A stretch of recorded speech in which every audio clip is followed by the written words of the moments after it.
കഴിഞ്ഞ ക്ലാസ്സിൽ നമ്മൾ കോമ്പൗണ്ട് മൈക്രോസ്കോപ്പ് പറഞ്ഞു.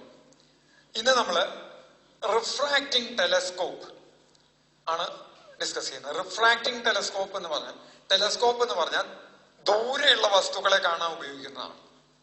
അപ്പൊ ദൂരെയുള്ള ഒരു വസ്തുക്കളിൽ നിന്ന് വരുന്ന റേസ് പാരലൽ ആയിരിക്കും എന്ന് ഞാൻ മുമ്പ് പറഞ്ഞിട്ടുണ്ട്. ദൂരെ ഉള്ള ഒരു വസ്തുവിൽ നിന്ന് വരുന്ന റേസ് പാരലൽ ആയിരിക്കും എന്ന് പറഞ്ഞിട്ടുണ്ട്. അപ്പൊ പാരലൽ റേസ് ഇപ്പൊ ആദ്യം തന്നെ ഞാൻ അതിലേക്ക് കിടക്കുന്നതിന് മുമ്പ് ടെലസ്കോപ്പിന്റെ അറേഞ്ച്മെന്റിലേക്ക് കിടക്കുന്നതിന് മുമ്പ് ഒരു കാര്യം പറയാൻ പോകുന്നത്, റേസ് പാരലൽ ആയിട്ട് പ്രിൻസിപ്പൽ ആക്സിസിന് പാരലൽ ആയിട്ട് വന്ന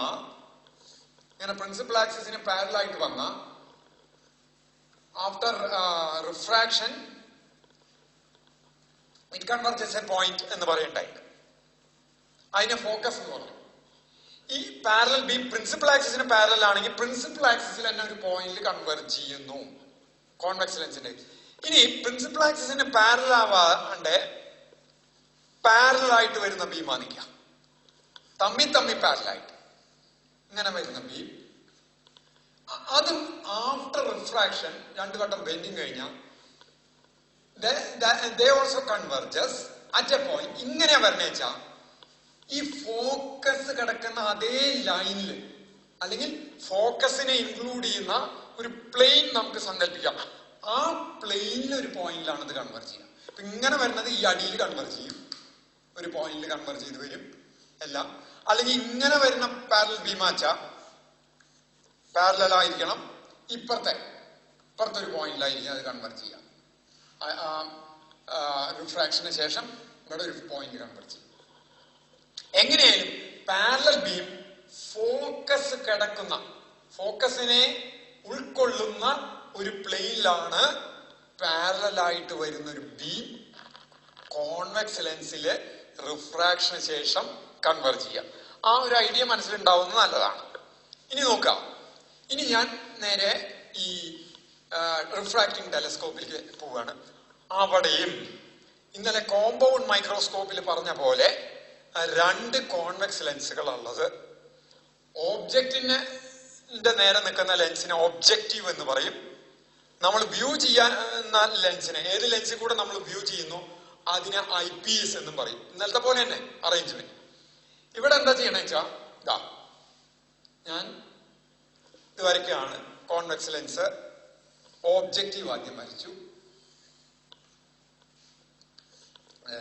പ്രിൻസിപ്പൽ ആക്സിസ് ഇങ്ങനെ. അപ്പൊ ഇതിന്ന് പാരലലായിട്ട് വരുന്ന ബീം, ആ പാരലൽ ബീം ഞാൻ എല്ലാ ബീമുകളും വരയ്ക്കില്ല, എല്ലാം പാരലൽ ആണെങ്കിൽ ഒരു ഒറ്റ ബീം അതേതാ ഞാൻ വരയ്ക്കണേ, സെന്ററിൽ കൂടെ കടന്നു പോകുന്ന ബീമാ വരയ്ക്കണത്. സെന്ററിൽ കൂടെ കടന്നു പോകുന്ന ബീം ഇതാ, ഇങ്ങനൊരു സെന്ററിൽ കൂടെ കടന്നു പോകുന്ന ബീമല്ല, റേ. ബീമിലത്തെ സെന്ററിൽ കൂടെ കടന്നു പോകുന്ന റേ വരച്ചു. അപ്പൊ ഇവിടെയാണ് ഫോക്കസ് നിൽക്കുക. ഇവിടെയാണ് ഫോക്കസ് എന്ന് വെച്ചാ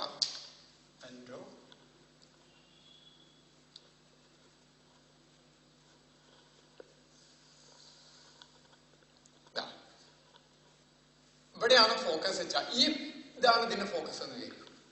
FO ആണെങ്കിൽ ഇതിലിങ്ങനെ പാരലായിട്ട് വരുന്ന, ഇതിന് പാരലായിട്ട് ഒരുപാട് റൈസ് വരുന്നുണ്ട്. ഇതൊക്കെ ഇതേ പോയിന്റിൽ വന്ന് കൺവെർജ് ചെയ്യും. ഈ പോയിന്റ് ഒരു ഓബ്ജക്റ്റിന്റെ ടിപ്പായിട്ടാണ് കൊണ്ടുവരുന്നത് വെച്ചാൽ ഇവിടെ അതിന്റെ ടിപ്പ് ഫോം ചെയ്തു. ബാക്കിയുള്ള ഇതുകൾ ഇങ്ങനെ ഒരു ഫോർമേഷൻ ആണ് ഇവിടെ നടക്കുക. ഓക്കെ. അപ്പൊ വളരെ ഡിസ്റ്റൻസ് കിടക്കുന്ന ഒരു ഓബ്ജക്റ്റിന്റെ ഇമേജ് ആണ് ഇത് ഫോം ചെയ്തേക്കുന്നത്. ഇതാണ് ഓബ്ജക്റ്റ് നിൽക്കുക, അത് കിടക്കുന്നത് വളരെ ദൂരെയാണ്. അതിന്ന് പുറപ്പെടുന്ന റേസ് ഒക്കെ പാരലായിരിക്കും. അതിന്ന് പുറപ്പെടുന്ന റേസ് പാരലാണ്. ഇവിടെ എത്തുമ്പോൾ അത് പാരലായിരിക്കും. ഡിസ്റ്റന്റ് ഓബ്ജക്റ്റ് എന്ന് വരുന്നത് പാരലായിരിക്കും. അത് പാരലാകുമ്പോ കുറെ റേസ് ഉള്ളതിലെ കുറെ പാരലൽ റേസ് ഉണ്ട്. ഇതിന് ഇവിടെ ഇങ്ങനെ പാരലായിട്ട് വരിക. പാരലായിട്ട് വരുന്നത് ഈ റിഫ്രാക്ഷന് ശേഷം എല്ലാം കൂടെ മീറ്റ് ചെയ്താൽ അവിടെ ഇമേജ് ഫോം ചെയ്തു. ഈ ഇമേജ് നമ്മള് ഐ ലെൻസ് വെച്ചിട്ട് നോക്കുകയാണ്. അപ്പൊ ഇത് കിടക്കുന്നത് ഈ കേസില് ഇത് കിടക്കുന്നത് ഏത് കിടക്കുന്നത്, ഈ ഇമേജ് കിടക്കുന്നത്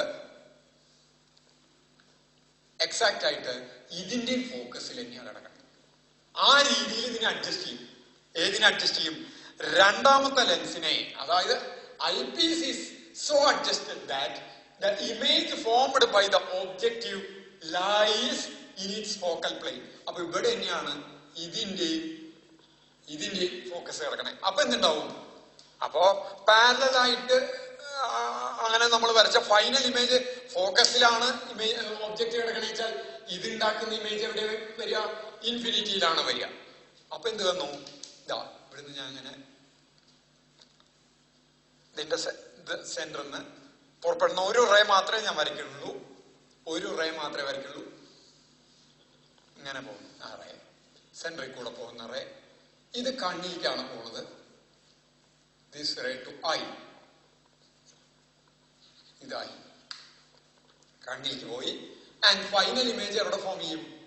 അപ്പൊ നമുക്ക് ഫൈനൽ ഇമേജ് ഇൻഫിനിറ്റിയിൽ ഫോം ചെയ്യുന്നു. ഇതിനെ നോക്കുമ്പോ ഫൈനൽ ഇമേജ്. അപ്പൊ ഇതിന്ന് ഇവിടെ കൺവേർട്ട് ചെയ്തിട്ട് ഇത് പിന്നെ ഡൈവേർട്ട് ചെയ്ത് കുറെ റേസ് ആയിട്ടാണ് വരിക. ആ റേസ് ഒക്കെ കണ്ണിലേക്ക് വന്നു കഴിഞ്ഞാൽ ഫൈനൽ ഇമേജ് ഇൻഫിനിറ്റിയിൽ ഫോം ചെയ്തതായിട്ട് കിട്ടും. അപ്പൊ ഈ രണ്ട് ലെൻസുകൾക്കിടയ്ക്കുള്ള ദൂരം എന്ന് പറയുന്നത്, ഈ ലെൻസിന്റെ ഇടയിലുള്ള ദൂരം, ഈ ലെൻസിൽ നിന്ന് ഇതുവരെ FE, ഇവിടുന്ന് ഇതുവരെ FO, സോറി ഇത് FO, ഇത് FE അല്ലേ? ഇത് FE. ഇവിടുന്ന് ഇതുവരെയുള്ള ദൂരം FE, ഇവിടുന്ന് ഇതുവരെയുള്ള ദൂരം FO. അപ്പൊ ഈ ലെൻസുകൾക്ക് ഇടയ്ക്കുള്ള ദൂരം FO പ്ലസ് FE ആയിരിക്കും. ഇനി നമുക്ക് ഇതിന്റെ മാഗ്നിഫിക്കേഷൻ കാണണം. നോക്കൂ, ഇവിടെ size of the image by size of the object ഒന്നും ഉപയോഗിക്കാൻ പറ്റില്ല. എന്താ കാരണം? സൈസ് അറിയില്ല. Distance to the object to distance to ഇമേജും പറയാൻ പറ്റില്ല. അപ്പൊ നമുക്ക് എന്ത് മാഗ്നിഫിക്കേഷൻ എടുക്കാൻ പറ്റുള്ളൂ? ആംഗുലർ മാഗ്നിഫിക്കേഷൻ എടുക്കാൻ പറ്റുള്ളൂ. അപ്പോ ആ ആദ്യത്തെ ഒബ്ജക്റ്റ് എവിടെ? വളരെ ഡിസ്റ്റന്റ് ഒബ്ജക്റ്റ് ഇവിടെ ഉണ്ടാക്കുന്ന ആംഗിള് ആൽഫയാണെന്ന് വെക്കുക.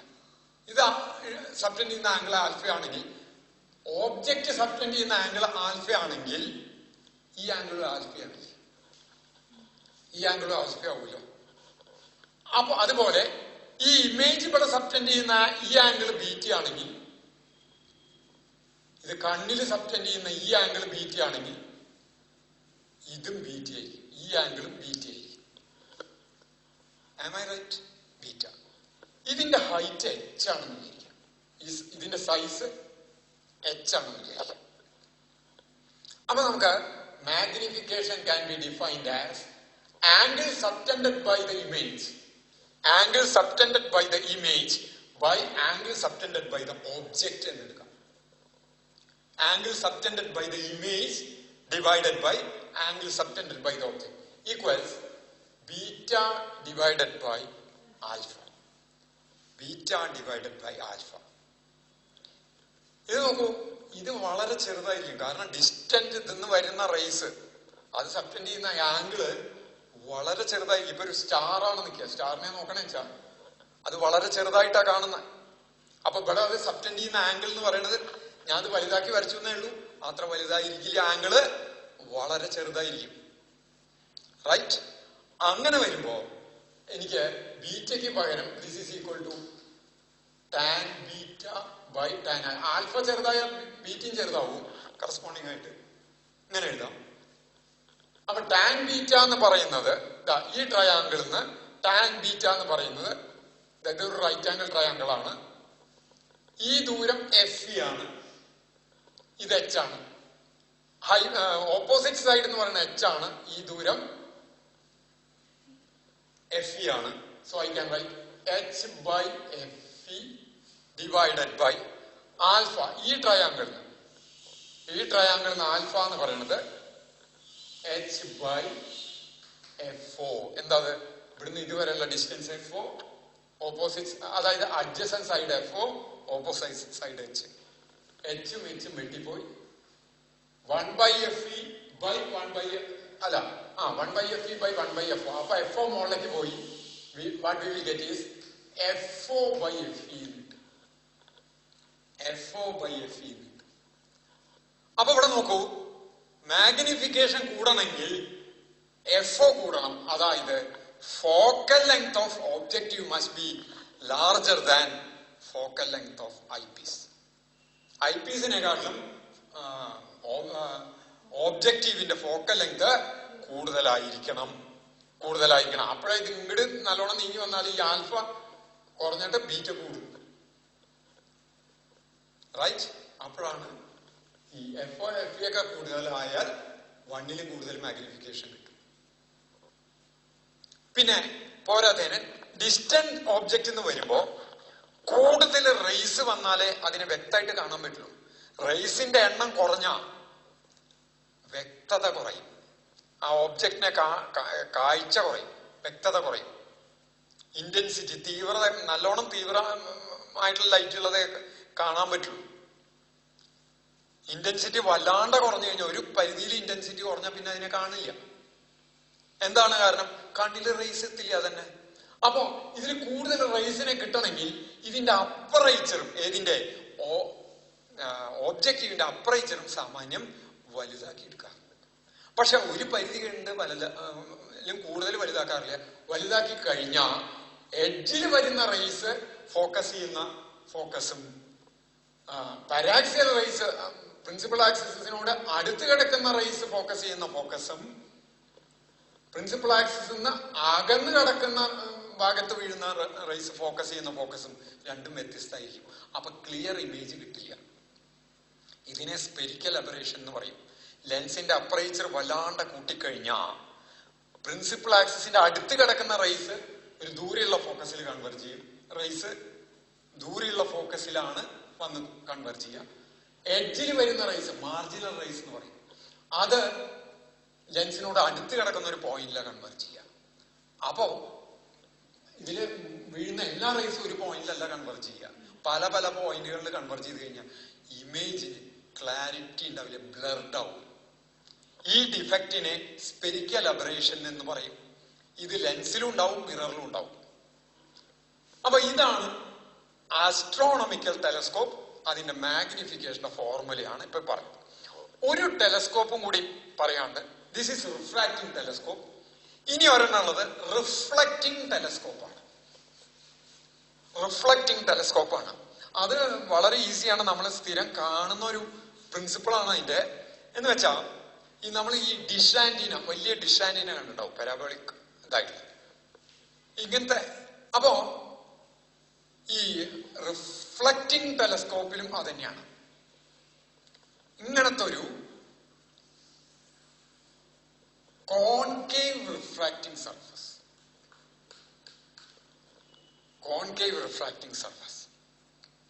എടുത്തു. അപ്പൊ അത് വളരെ വലുതാക്കി എടുക്കും. എന്തിനീ വളരെ വലുതാക്കണേ? ദൂരേന്ന് വരുന്ന ഒബ്ജക്റ്റ് വരുമ്പോ ആ റേസിന്റെ ഇന്റൻസിറ്റി വളരെ കുറവായിരിക്കും. ഇന്റൻസിറ്റി റേസിന്റെ എണ്ണം കൂടുമ്പോഴേ നമുക്ക് അതിനെ വ്യക്തമായിട്ട് കാണാൻ പറ്റുള്ളൂ. അപ്പോ ഇതിന്റെ അപ്പറേച്ചർ ചെറുതാണെങ്കിൽ കുറച്ച് റേസിനെ ഉൾക്കൊള്ളാൻ പറ്റും. ധാരാളം റേസിനെ ഉൾക്കൊള്ളണമെങ്കിൽ അത് വളരെയധികം വലുതാക്കി വെക്കണം. അതിനാണ് ഈ ഡിഷ് ആന്റിനയൊക്കെ വളരെ പരപ്പിൽ വെക്കണം. കൂടുതൽ സിഗ്നൽസ് റിസീവ് ചെയ്യാൻ വേണ്ടിയിട്ടാണ് അതിന്റെ സർഫസ് ഏരിയ കൂട്ടി വെക്കണം. അപ്പൊ ഇതില് പാരലലായിട്ട് വന്നു വീഴുന്ന റേസ് ഇങ്ങനെ വന്നു വീഴുന്ന റേസ് റിഫ്ലക്ഷന് ശേഷം ഫോക്കസിലേക്ക് വരുന്നല്ലേ പറയണത്. ഇങ്ങനെ വരികയല്ലേ ചെയ്യാം. അപ്പൊ ഇവിടെ എന്ത് ചെയ്യിച്ചാ ഈ ഭാഗത്ത് ഒരു കോൺവെക്സ് മിറർ വെക്കും. അപ്പൊ ഈ സർഫസ് ആണ് ഇവിടെ റിഫ്ലക്റ്റിംഗ് സർഫസ്, ഇവിടെ ഉള്ളിലത്തെ സർഫസ് റിഫ്ലക്റ്റിംഗ്. അപ്പൊ ഇതെന്ത് ചെയ്യും? ഇത് ഇവിടെ തട്ടിയിട്ട് ലോ ഓഫ് റിഫ്ലക്ഷൻ ഒബേ ചെയ്തിട്ട് ഇങ്ങോട്ട് വരും എല്ലാം. ഇവിടെ അപ്പൊ ഒരു ഹോൾ ഇട്ടുണ്ടാവും. ഇതിൽ കൂടെ നോക്കിയാ ഈ റേസിങ്ങളല്ലേ വരണേ, ഇതിൽ കൂടെ നോക്കിക്കഴിഞ്ഞാൽ ഇവിടുന്ന് വരുന്നത് ഇങ്ങോട്ട് വന്നു റിഫ്ലക്ട് ചെയ്തിട്ട് ഇതിൽ കൂടെ നോക്കിയാൽ നമുക്ക് ആ ഡിസ്റ്റന്റ് ഓബ്ജക്റ്റിനെ കാണാൻ പറ്റും. അതിനാ കണ്ണിൽ നേരിട്ടാ നോക്കിയ പോലെ എന്ന് വെച്ചാൽ ഇത്രയും റേസിനെ നമ്മുടെ കണ്ണിന്റെ ഇതിൽ ഉൾക്കൊള്ളാൻ പറ്റില്ല. ധാരാളം റേസ് വന്നിട്ട് നമുക്ക് വളരെ ക്ലിയർ ആയിട്ടുള്ള ഇമേജ് കിട്ടും. ഇതാണ് റിഫ്ലക്റ്റിംഗ് ടെലസ്കോപ്പിന്റെ പ്രിൻസിപ്പിൾ. റിഫ്ലക്റ്റിംഗ് ടെലസ്കോപ്പിൽ ഉപയോഗിക്കുന്നത് റിഫ്ലക്റ്റേഴ്സ് മാത്രമാണ്. റിഫ്ലക്റ്റേഴ്സ് ആണ്. ആദ്യം റേസിനെ സ്വീകരിക്കാൻ പാകത്തിൽ ഒരു വലിയൊരു കോൺകേവ് റിഫ്ലക്റ്റിംഗ് സർഫസ് വെച്ചു. ഇന്ന് വരുന്നതിനൊക്കെ ഒരു കോൺവെക്സ് റിഫ്ലക്റ്റിംഗ് സർഫസ് വെച്ചിട്ട് ഇതിന്റെ ഒരു ഹോൾ അതിൽ കൂടെ നോക്കിക്കഴിഞ്ഞാൽ ക്ലിയർ ആയിട്ട് കാണാം. അപ്പോ ഇതാണ് റിഫ്ലക്റ്റിംഗ് ടെലസ്കോപ്പ്. നേരത്തെ റിഫ്രാക്റ്റിംഗ് ടെലസ്കോപ്പ് പറഞ്ഞു. അപ്പൊ ഇത്രയാണ്. ഇനി ഇതിന്റെ ടെലസ്കോപ്പിന്റെയും മറ്റേ മൈക്രോസ്കോപ്പിന്റെയും റിസോൾവിംഗ് പവർ എന്ന് പറഞ്ഞിട്ടൊരു കൺസെപ്റ്റ് ഉണ്ട്. അത് അടുത്ത വേവ് ഓപ്റ്റിക്സിൽ പഠിക്കാം. ഇനി ഈ ചാപ്റ്ററിൽ തന്നെ വരുന്നതാണ് സ്കാറ്ററിംഗ് ഓഫ് ലൈറ്റ്. അതും വേവ് നേച്ചറായിട്ട് ബന്ധപ്പെട്ടുള്ള കാരണം ഇപ്പൊ പറയാതെ അടുത്ത ചാപ്റ്ററിൽ പറയാം, വേവ് ഓപ്റ്റിക്സിൽ പറയാമെന്ന് വിചാരിക്കുന്നു. അപ്പൊ തൽക്കാലം റേ ഓപ്റ്റിക്സ് എന്ന് പറയുന്ന ചാപ്റ്റർ ഇവിടെ കഴിയുകയാണ്. തൽക്കാലം ഇവിടെ നിർത്തും. ഒരു ടോപ്പിക്കും കൂടിയും ഈ റേ ഓപ്റ്റിക്സിൽ ബാക്കിയൊക്കെയുണ്ട്. That is defects of eye, കണ്ണിന് വരുന്ന തകരാറുകൾ. അതില് ഞാൻ ആ കണ്ണിന്റെ ഒരു ഐ ലെൻസിനെ പറ്റിയിട്ട് കഴിഞ്ഞ ക്ലാസ്സിൽ പറയണ്ടായി, സിമ്പിൾ മൈക്രോസ്കോപ്പില്. അപ്പൊ ഈ I lens self adjusting focal length ഉള്ള ലെൻസാണ് എന്ന് പറയണ്ടായി. ഇനി അപ്പൊ ഇതില് കണ്ണിന് വരുന്ന ഡിഫക്ട്സ്, ഞാൻ കണ്ണിന്റെ ആ ഘടന ഇതിനെ പറ്റിയിട്ടൊന്നും പറയാൻ ഉദ്ദേശിക്കുന്നില്ല. അത് നിങ്ങൾ സോളജിയിൽ പഠിക്കുന്നതാണ്. അത് അവിടെ നിൽക്കട്ടെ.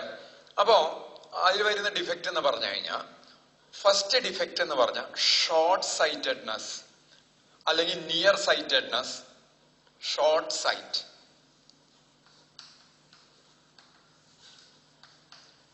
ഇതിനെ പറയുന്ന നിയർ സൈറ്റ് അല്ലെങ്കിൽ മയോപ്പിയ എന്നും പറയും. മയോപ്പിയ എന്നും പറയും. ഷോർട്ട് സൈറ്റ് വാക്കിന്റെ അർത്ഥം ആലോചിക്കുക. അടുത്തുള്ള കാഴ്ച. അടുത്തുള്ള കാഴ്ച എന്ന് പ്രത്യേകം പറയണ്ടെങ്കിൽ ദൂരേക്ക് കാഴ്ച ഉണ്ടാവില്ല എന്നുള്ളൊരു മീനിങ് അവിടെ വരുന്നുണ്ട്. അല്ലെങ്കിൽ പിന്നെ പ്രത്യേകിച്ച് അടുത്ത കാഴ്ച എന്നുള്ളത് പറയണ്ടല്ലോ. അടുത്തുള്ള വസ്തുക്കളെ കാണുന്നു, അപ്പൊ ദൂരെയുള്ള വസ്തുക്കളെ കാണുന്നില്ല എന്നുള്ളതാണ് വരുന്നത്. അപ്പോ നമ്മുടെ ഐ ലെൻസ് നമ്മളിങ്ങനെ വരച്ചു. ഐ ലെൻസ് ഇതെന്നുള്ളത് ശരിക്ക് ഇതിന്ന് റേസ് വന്ന് ഇത് ഇവിടെയാണ് റെറ്റിന. റെറ്റിനയില് ഫോക്കസ് ചെയ്താല് റേസ്, ഇതിൽ കൂടെ വരുന്ന റേസ് റെറ്റിനയില് കൺവെർജ് ചെയ്താലേ ക്ലിയർ വിഷൻ ഉണ്ടാവുള്ളൂ. ക്ലിയർ വിഷൻ ഉണ്ടാവുള്ളൂ. അപ്പോ അടുത്തുള്ളതിനെ കാണുന്നു എന്ന് പറഞ്ഞാൽ, ഇപ്പൊ അടുത്തിരിക്കുന്നതിനെ കാണുന്നു എന്ന് പറഞ്ഞാൽ അടുത്തുനിന്ന് വരുന്ന റേസ്, അടുത്തുനിന്നുള്ള ഒരു ഒബ്ജക്റ്റിൽ നിന്ന് വരുന്ന റേസ് എക്സാക്റ്റ് ആയിട്ട് ഇതിൽ തന്നെ കൺവെർജ് ചെയ്യുന്നുണ്ട്, കുഴപ്പമില്ല. പക്ഷേ വളരെ ദൂരെ കിടക്കുന്ന ഒരു ഒബ്ജക്റ്റിന്റെ റേസ് ഇതിന്ന് വരുന്നത്, അത് ഇതിന് ശേഷം കൺവെർജ് ചെയ്യുന്നത് ഏതെന്ന് ഈ ഐ ലെൻസിൽ കൂടെ റിഫ്രാക്ട് ചെയ്തതിനു ശേഷം that will converge just before the retina. ഇങ്ങനെ വരുന്ന റേസ് റെറ്റിനയുടെ മുമ്പിൽ വന്നിട്ടാ കൺവെർജ് ചെയ്യുക. റെറ്റിനയിലല്ല കൺവെർജ് ചെയ്യണേ, കുറച്ച് മുമ്പിലായിട്ട് കൺവെർജ് ചെയ്യും. അപ്പൊ പിന്നെ ഇമേജ് ബ്ലർഡ് ആവും. ഇതിൽ കൺവെർജ് ചെയ്താലേ ക്ലിയർ ആയിട്ടുള്ള ഇത് കിട്ടുള്ളൂ. ഇമേജ് ബ്ലർഡ് ആവും. ഇതെങ്ങനെയാ നമുക്ക് പരിഹരിക്കാം എന്ന് വെച്ചാ, നമ്മൾ പറയേണ്ട ഒരു കോൺവെക്സ് ലെൻസ് ആണ് വെക്കണേച്ച ആ റേസ് പെട്ടെന്ന് കൺവെർജ് ചെയ്യും. മറിച്ച് കോൺകേവ് ലെൻസ് ആണെങ്കിൽ അത് ഡൈവേർജ് ചെയ്യിക്കുക ചെയ്യാം. ഡൈവേർജ് ചെയ്യിക്കുക നീട്ടാൻ കൂട്ടുക. അപ്പോ ഇതിന്റെ മുമ്പിൽ നമ്മളൊരു പാകത്തിനുള്ളൊരു കോൺകേവ് ലെൻസ് വെച്ചാ അപ്പൊ ഈ റേസ് പിന്നെ എന്ത് ചെയ്യും, കുറച്ചും കൂടി നീണ്ട് ഇവിടെ വന്നിട്ട് കൺവെർജ് ചെയ്യും. എക്സാക്ട് റെറ്റിനയിൽ കൺവെർജ് ചെയ്യും. അതിനെ ഇവിടെ കൺവെർജ് ചെയ്തതിന് ഇത് ഇല്ലാത്തപ്പോ ഇവിടെ കൺവെർജ് ചെയ്യണത് ഈ ലെൻസ് വെച്ച് ഇത്തിരി അങ്ങോട്ട് നീങ്ങും എക്സാക്ട് റെറ്റിനയിൽ. അത് ചിലപ്പോൾ നീങ്ങിയിട്ട് അപ്പുറത്തേക്ക് ആയിക്കൂടെ ഇപ്പുറത്തേക്ക് ആയിക്കൂടെ എന്ന് ചോദിക്കും. അതിനാണ് അവർ കണ്ണ് ടച്ച് ചെയ്യുമ്പോൾ പല ലെൻസുകൾ ഇട്ട് നോക്കിയിട്ട് ഏറ്റവും സൂട്ടബിൾ ആയിട്ടുള്ളത് ക്ലിയർ ആവണത്. ക്ലിയർ ആവണതെന്ന് പറഞ്ഞാൽ ഏത് ലെൻസ് ഇടുമ്പോഴാണ് കൃത്യമായിട്ട് റെറ്റിനയിൽ എത്തുന്നത് അത്. അപ്പോ മയോപ്പിയ അല്ലെങ്കിൽ ഷോർട്ട് സൈറ്റ്നെസ് പരിഹരിക്കാൻ സ്യൂട്ടബിൾ ബൈകോൺകേവ് ലെൻസ് ഉപയോഗിച്ചാൽ മതി. ഇതൊരു ഡിഫക്റ്റ്. അപ്പൊ ഷോർട്ട് സൈറ്റ് എന്ന് പറയുന്നത് ഒരു ഡിഫക്റ്റ്. അപ്പൊ ഷോർട്ട് സൈറ്റ് എന്ന് പറയുമ്പോൾ പിന്നെ വരാവുന്ന വേറൊരു ഡിഫക്റ്റ് ആണ് ലോങ് സൈറ്റ്. ഇതിന്റെ നേരെ വിപരീതം അടുത്ത ഡിഫക്റ്റ് എന്ന് പറയുന്നത് ലോങ് സൈറ്റ്, ലോങ് സൈറ്റഡ്നെസ് എന്നും പറയും. അല്ലെങ്കിൽ അതിന് പറയുന്ന വേറൊരു പേരാണ് ഹൈപ്പർ മെട്രോപ്പിയ, ഹൈപ്പർ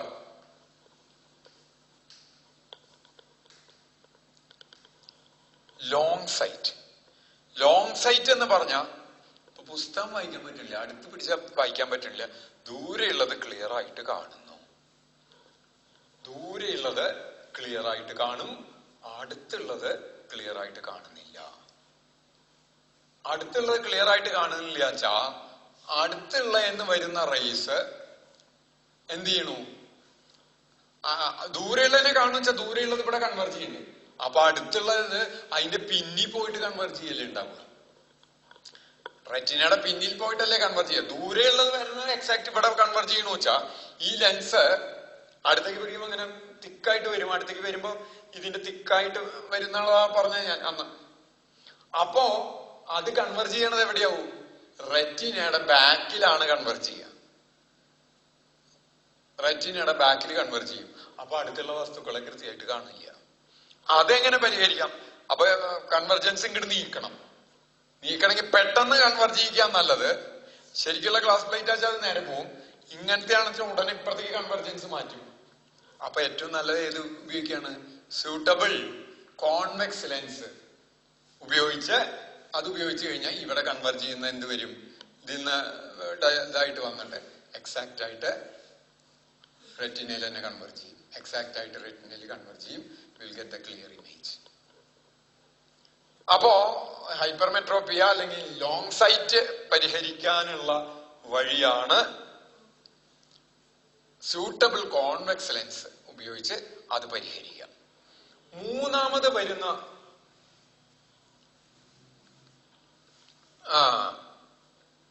മൂന്നാമത്തെ ഒരു ഡിഫക്റ്റ് എന്ന് പറയുന്നത് കോർണിയ എന്ന് പറഞ്ഞ ഇതിന്റെ മുമ്പിലുള്ള ലെൻസിന് കോർണിയ എക്സാക്ട് സ്പെരിക്കൽ അല്ലെങ്കിൽ എന്തുണ്ടാവും വെച്ച് കഴിഞ്ഞാൽ ഇതേപോലെ വരുന്ന റേസ് അതിൻ്റെ ഉള്ളിൽ കൂടെ ലെൻസിൽ കൂടെ കടന്നിട്ട് പല കോർണിയ എക്സാക്ട് സ്പെരിക്കൽ അല്ലെങ്കിൽ കർവേച്ചർ പല ഭാഗത്തും പലതായിരിക്കും. വളവ് പല ഭാഗത്തും പലതായിരിക്കും. സ്പിയറിന് ഒറ്റ കർവേച്ചറേ ഉള്ളൂ. പക്ഷെ എക്സാക്ട് സ്പെരിക്കൽ അല്ലെങ്കിൽ അതിന് പല ഭാഗത്തും പല കർവേച്ചറാവും. അപ്പോ ഡിഫറന്റ് പ്ലെയിൻസിലാണ് ഇത് ഇമേജ് വന്നിട്ട് ഡിഫറന്റ് പ്ലെയിൻസിലാണ് കൺവേർട്ട് ചെയ്യുക. ഇങ്ങനെയുള്ള ഈ കൺവെർജൻസ് ഒഴിവാക്കാൻ